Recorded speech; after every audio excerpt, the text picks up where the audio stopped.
Greetings and welcome to Cozy Green Spaces. This is your girl, Dr. Helen, and I'm going to talk to you about houseplants today. Do you have any plants where the soil is very hard and needs revitalizing? Such as the soil in my variegated rubber tree. Or look at my zebra plant. It looks healthy, but look at how hard and compacted the soil is. Here's another one. My rattlesnake plant. It's doing okay, but again, the soil is very hard, as you can see, and compacted. So I'm going to show you how to revitalize the soil as I repot these plants with my own mixture. My potting mixture is made up of 1/2 organic indoor potting mix, 1/4 perlite, which improves drainage and aeration, and 1/4 vermiculite, which helps to retain moisture and nutrients. Starting with the indoor potting soil. Okay. And then I'm going to add the perlite.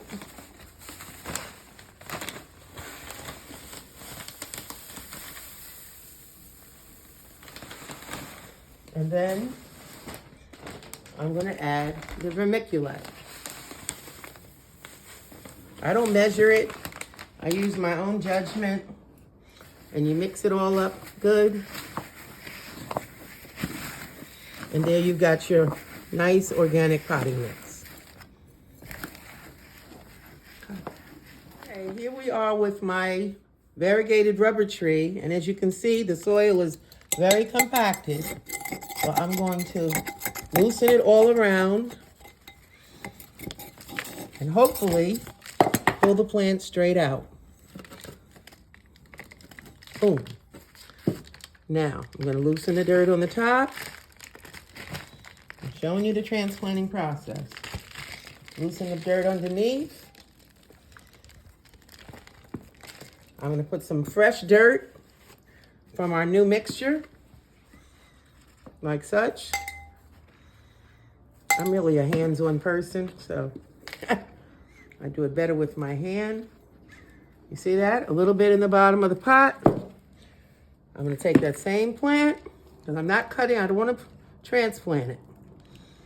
Just wanted to freshen up the soil, loosen up some of this, sit it right back in there. And I'm going to put some fresh dirt right on top of it.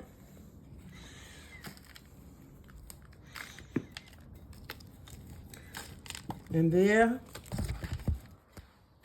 we have our first repotted plant using the new soil mixture. And it's as simple as that. Next plant is alocasia. And this is a little trickier because if you look closely, you can see that there's a lip inside the pot. So sometimes it's hard to get these type of plants out if the roots have become very tight in the pot. So I'm loosening it up. And I don't have new pots, so I'm trying to maintain this current size. This could always be upgraded to a bigger pot. You see, it's hard to get it out because the roots are so big. But we want to try.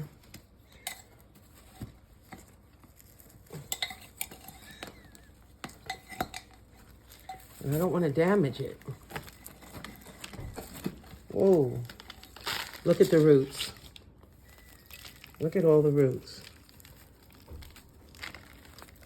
So, you see the roots are big. I'm not going to put this in a larger pot, but I'm going to trim some of these loose roots so that it fits more comfortably in the pot that it's in. So as you see, I don't want to shock the plant.